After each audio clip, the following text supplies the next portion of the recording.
If you have a Bible and you find it helpful, please turn in it to Mark chapter 13. This is where we'll spend our time today. Every generation on the earth, including this one, and every one probably that will follow, however many that will be, all of us think, and all have through history, if you read newspapers, I picked up an almanac from 1945. It was in some papers that Becky was cleaning out of the attic. And I was reading the almanac and how it had all of these articles about, this is right at the end of World War II. World War II was still going on, and all the predictions in the almanac about how this was funny that in an almanac it would be relative to prophecy and biblical things, and it was. There's a sense in which every generation thinks their time to be unique, which is true. If you think about it, this very second that we're sitting here today is unique. And every second that we notice its uniqueness, it falls into the past, never to be lived again. So that's true. But I love what Malcolm Muggeridge says about history. He says, history is just the same stuff happening to new people. And I think he's right about that. Let's take a look at this text and see what it would tell us about the times in which we live and how we should look at them. I'll begin reading in verse 1 of Mark chapter 13. Now, as Jesus was going out of the temple courts, one of his disciples said to him, "Teacher, look at these tremendous stones and all these buildings." Jesus said, "Do you see these great buildings? Not one stone will be left upon another. All will be torn down." So while he was sitting on the Mount of Olives opposite the temple, Peter, James, John, and Andrew asked Jesus privately, "Tell us when these things will happen. What will be the sign that all of these things are about to take place?" So Jesus said to them, "Watch out that no one misleads you. Many will come in my name saying, 'I am he,' and they will mislead many. When you hear of wars and rumors of wars, don't be alarmed. These things must happen, but the end is still to come. For nation will rise up in arms against nation, kingdom against kingdom. There'll be earthquakes in various places, there'll be famines, but these are just the beginnings of the birth pains." Jesus is giving them a prophecy here that's really dire when you think about it. And the reason is, for the Jew, at that time in history, the temple was a sacred place, very sacred. Now, never mind the fact, and this is a fact, that in the time of Ezekiel, God's Spirit left the temple, never to return. That's very interesting to me. But they didn't know that, and the habits and the magnificence of the temple and all of the priesthood and all of the ceremony was still very precious to the Jews. And a person could be accused of blasphemy for saying something against the temple. A person would swear, people swore by the temple. You remember Jesus saying, "Don't swear by the temple.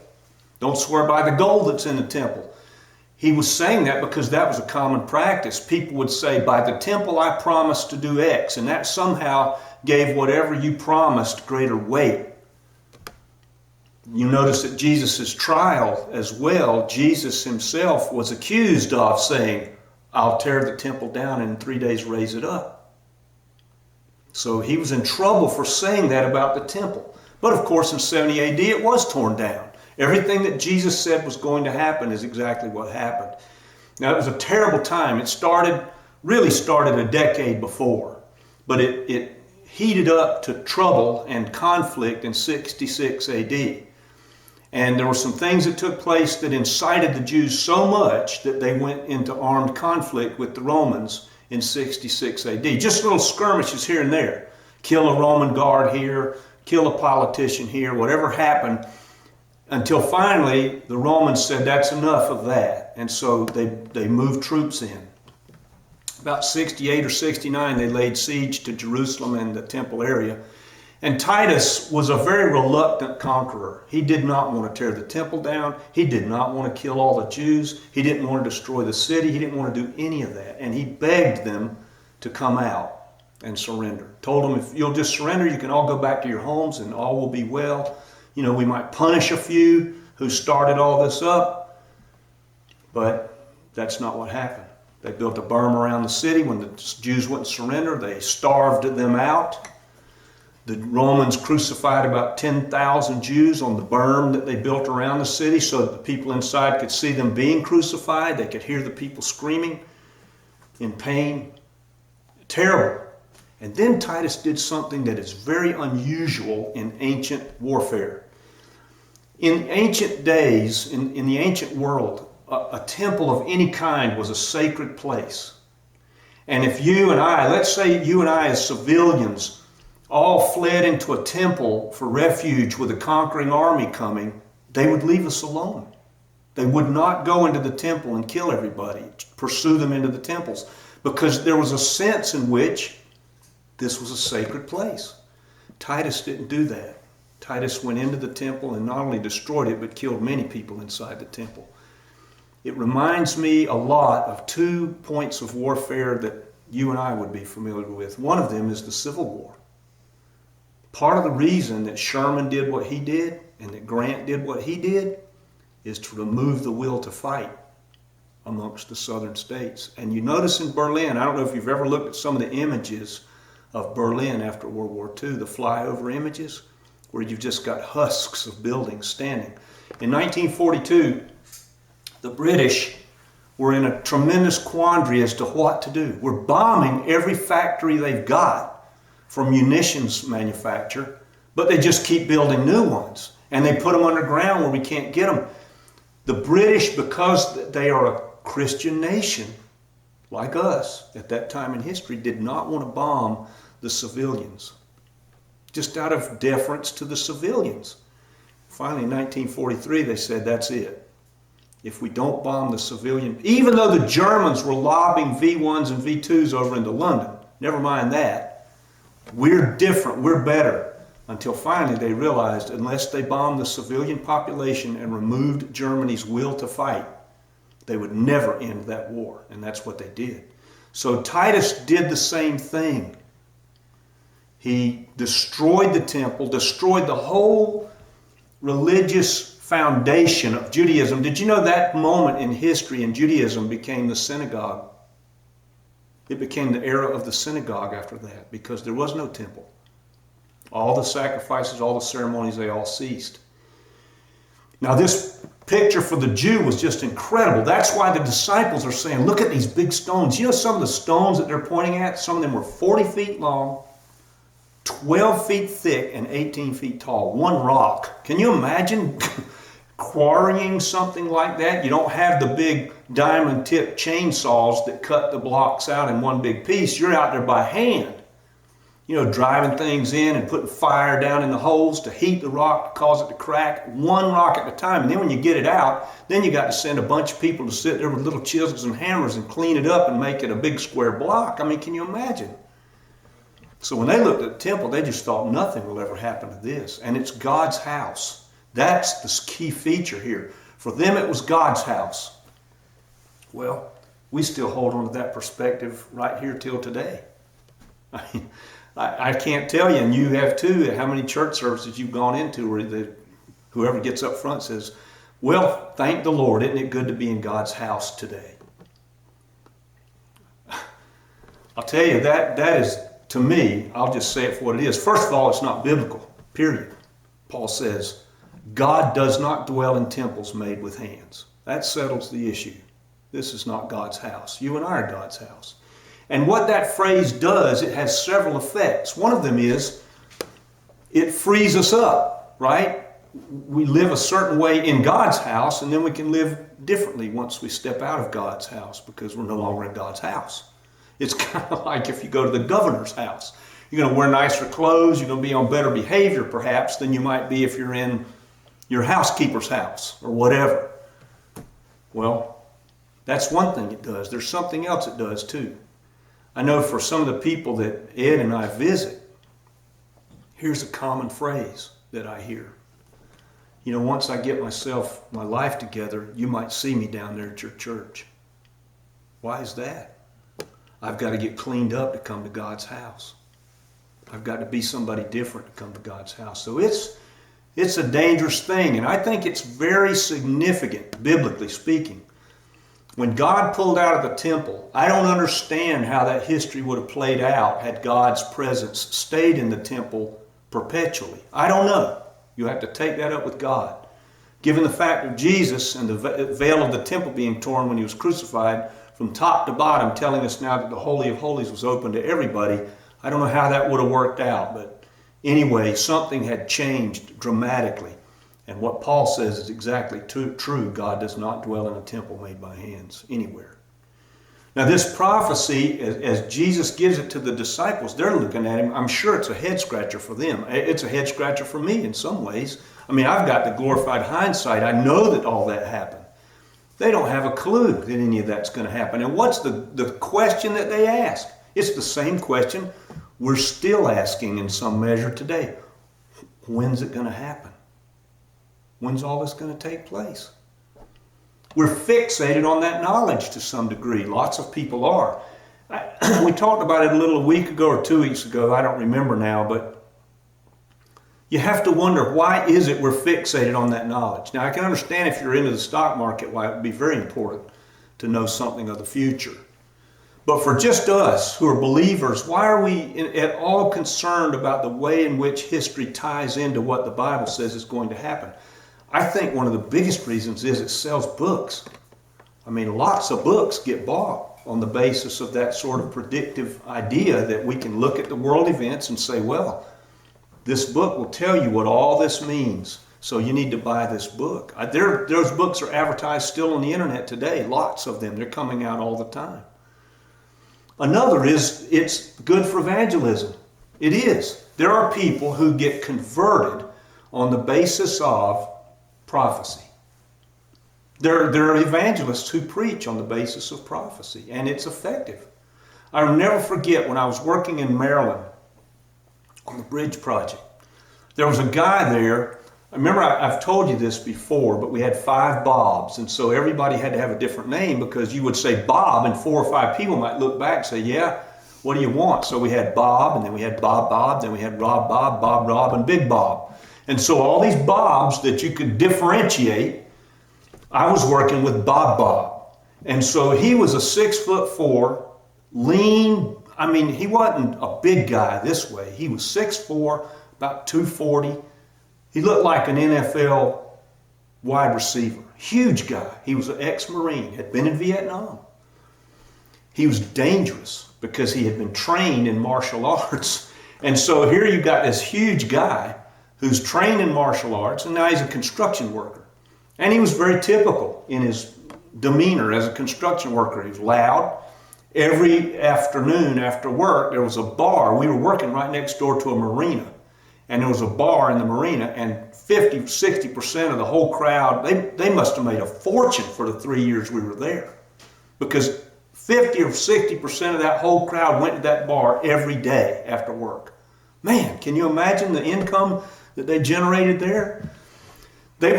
Some of these guys would take their paycheck. I never understood this. The paycheck had a serial number on it.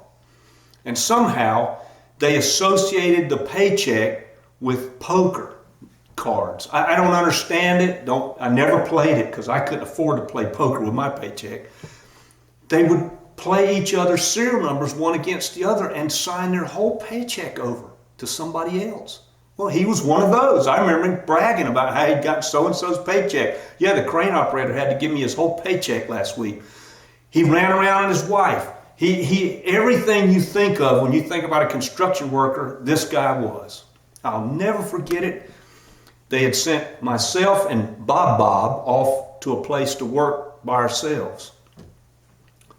And I had just become a believer. Nobody knew it. I didn't have a pin. I didn't have bumper stickers on my car. I didn't have fish on my hard hat. No identification whatsoever.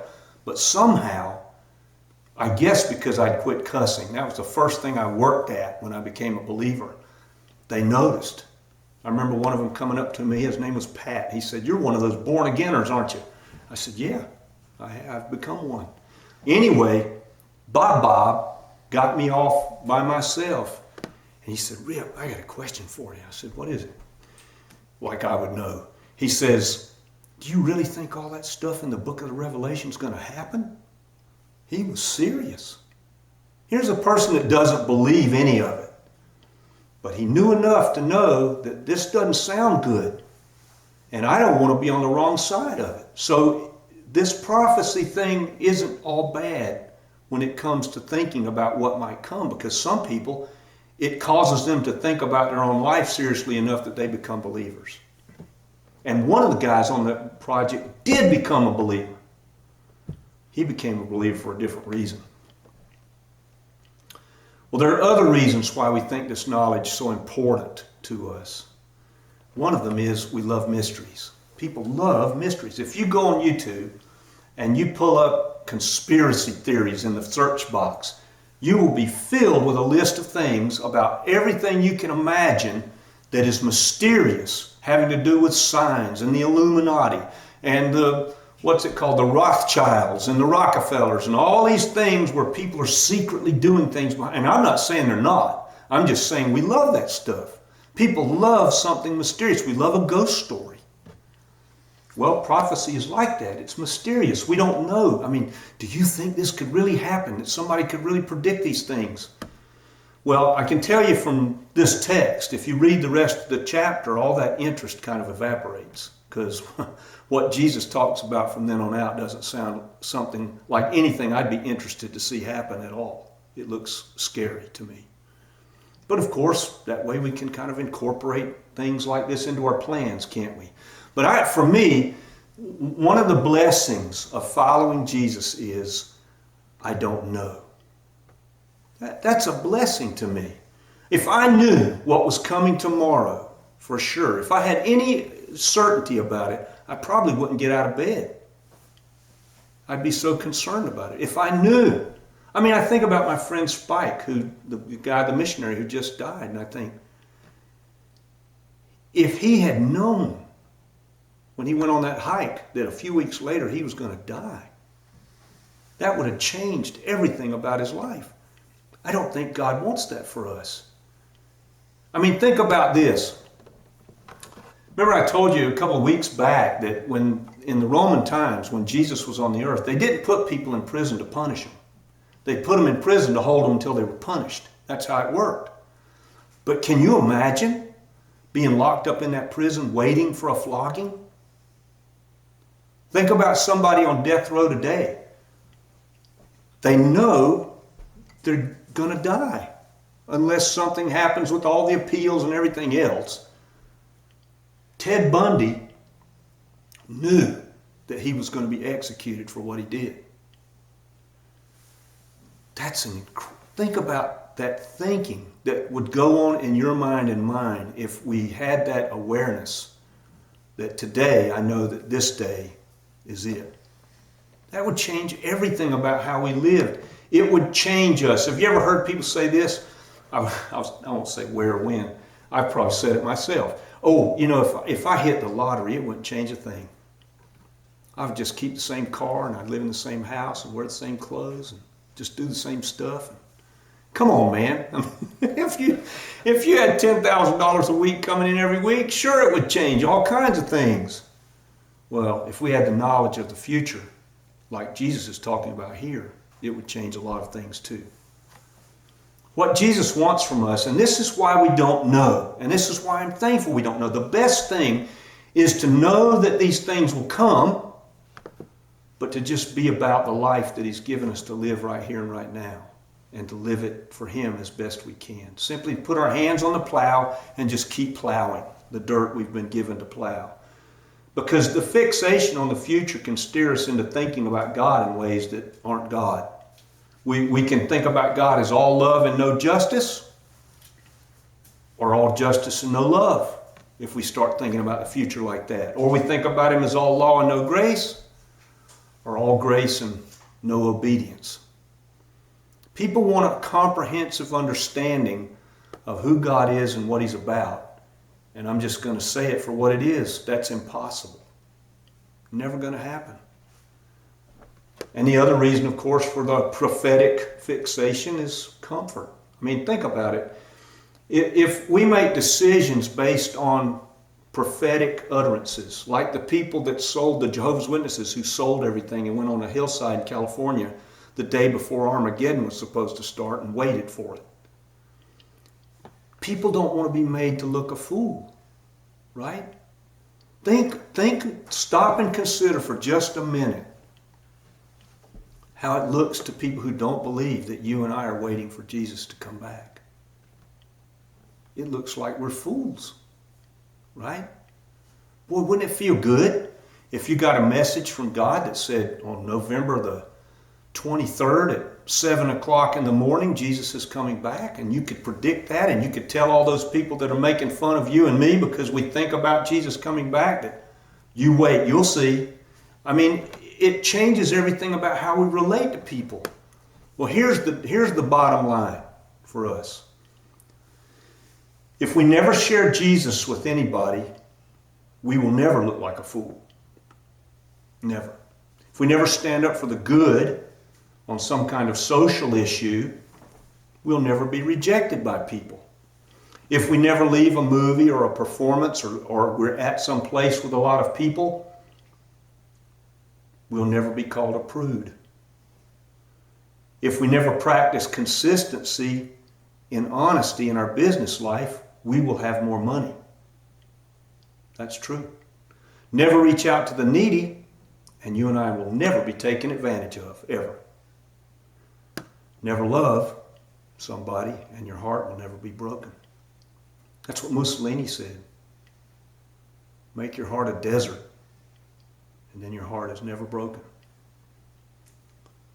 Never walk with God seriously, and you and I will never know Him in the supernatural way that the apostles did. I don't know where everybody is today, but if I've said anything about